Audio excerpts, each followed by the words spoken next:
Did not finish, ये वो शब्द हैं जो एक खिलाड़ी के नाम के आगे अगर लग जाए तो इससे बड़ी बेइज्जती उसके लिए कोई नहीं होती है। डिड नॉट फिनिश यानी हार और जीत तो बाद में होगी, खिलाड़ी ने अपना खेल पूरा ही नहीं किया। यह कहानी है साल 2016 की। जगह था रियो, खेल था ओलंपिक और खिलाड़ी का नाम था मीराबाई चानू।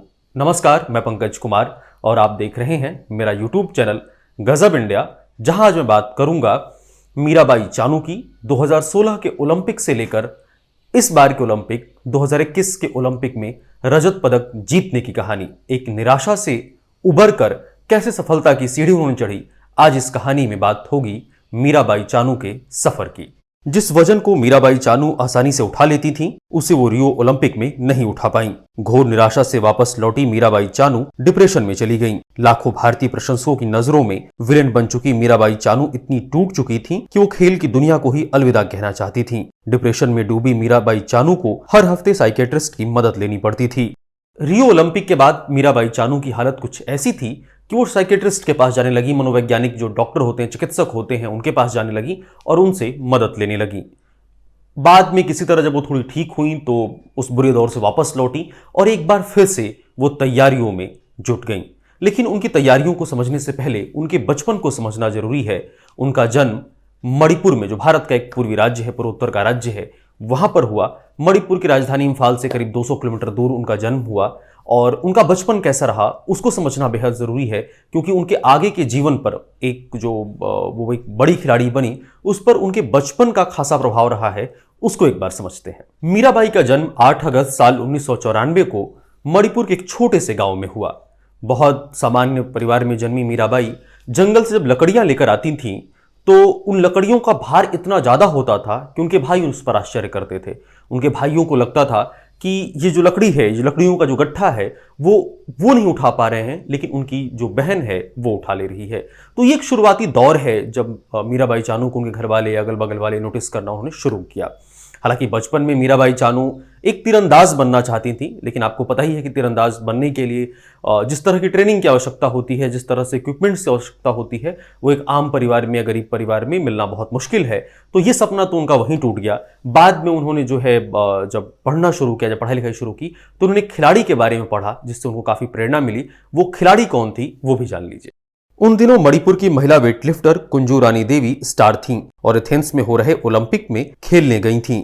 मीराबाई चानू ने कुंजू रानी के बारे में पढ़ा और मन ही मन तय किया कि उन्हें भी एक दिन भारत का नाम रोशन करना है।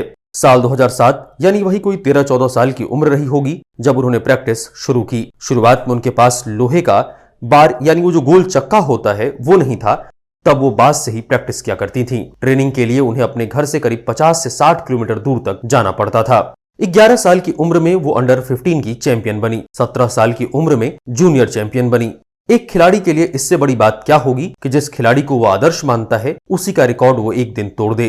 मीराबाई चानू ने 2016 में यानी करीब 12 साल बाद कुंजू रानी का रिकॉर्ड तोड़ दिया। मीराबाई चानू ने 192 किलो का कुल वजन उठाया था। अब यह भी समझना जरूरी है कि आखिर रियो की असफलता से मीराबाई चानू ने टोक्यो की सफलता का सफर कैसे तय किया, उसको भी समझते हैं। तमाम सफलताओं के बावजूद साल 2016 बेहद निराशा भरा रहा जब वो रियो ओलंपिक में डिड नॉट फिनिश का टैग लेकर वापस लौटी। लेकिन उन्होंने हार नहीं मानी। साल 2018 में ऑस्ट्रेलिया में हुए राष्ट्रमंडल खेलों में 48 किलोग्राम भार वर्ग के भारोत्तोलन में गोल्ड मेडल जीतकर इस जख्म को भरा और अब टोक्यो ओलंपिक में सिल्वर मेडल जीतकर उन्होंने इतिहास रच दिया है। उन्होंने महिलाओं की 49 किलोग्राम भार वर्ग में खिताब जीता। उन्होंने कुल 202 किलोग्राम का वजन उठाया। सिकोम मीराबाई चानू पहली भारतीय एथलीट हैं जिन्होंने ओलंपिक की भारोत्तोलन प्रतियोगिता में रजत पदक हासिल किया है। इससे पहले साल 2000 में सिडनी में हुए ओलंपिक खेलों में मणिपुर की रहने वाली कर्णम मल्लेश्वरी ने कांस्य पदक जीता था।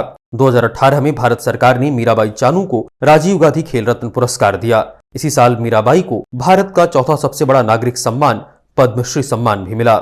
मीराबाई चानू का जीवन दूसरे एथलीट्स के लिए प्रेरणादायी है। एक ओलंपिक में जहां वो डिड नॉट फिनिश का टैग लेकर लौटी, तो उसके बाद अगले ही ओलंपिक में उन्होंने रजत पदक पर निशाना साधा। एक एथलीट्स को ऐसा ही होना चाहिए। अपनी असफलताओं से निराश नहीं होना चाहिए, बल्कि उससे ज्यादा कड़ी मेहनत करके उसी पदक को फिर से जीतना चाहिए। वैसे जीतने के बाद मीराबाई चानू से पूछा गया कि अब तो आप जीत गई, अब आप पहला काम क्या करेंगी? तो मीराबाई चानू का जवाब भी मजेदार था और उसके बाद क्या हुआ, कुछ मजेदार घटनाएं हुई, वो मैं आपको बताता हूं।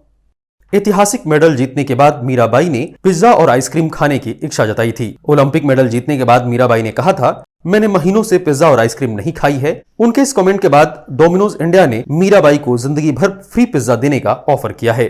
डोमिनोज ने ट्विटर पर लिखा, मेडल घर लाने पर आपको बहुत बहुत बधाई। आपने 1 अरब से ज्यादा भारतीयों के सपनों को पूरा किया है। इससे ज्यादा खुशी की बात दूसरी नहीं होगी। हम आपको जीवन भर मुफ्त पिज्जा देंगे। एक बार और बधाई। तो खैर ये मजेदार किस्सा था। उन्होंने देश को पदक दिया और डोमिनोज ने उनको मुफ्त जिंदगी भर के लिए पिज्जा दिया। खैर ये पिज्जा तो हंसी मजाक की बातें हैं। बाकी आपको ये पूरी कहानी कैसी लगी जो मीराबाई चानू की है, ये जो प्रेरणादायी कहानी है, वो आपको कैसी लगी मुझे कमेंट बॉक्स में जरूर बताइए। किस दूसरे खिलाड़ी, एथलीट या किसी और के बारे में क्या जानना चाहते हैं, नीचे कमेंट बॉक्स में उनका नाम लिखिए। मैं कोशिश करूंगा कि मैं रिसर्च करूं, वीडियो बनाऊं और उससे आप देख पाएं। और कोई भी खिलाड़ी जो ओलंपिक में पदक लेकर आ रहा है भारत के लिए, उस पर मैं कोशिश करूंगा कि वीडियो जरूर बनाऊं। एक ब्रीफ में एक अच्छा वीडियो बने ताकि आप उसके बारे में जान पाएं, उससे प्रेरणा ले पाएं। ये वीडियो कैसा लगा आप मुझे कमेंट बॉक्स में बताएं। लाइक करें, शेयर करें, अपने दोस्तों के साथ साझा जरूर करें।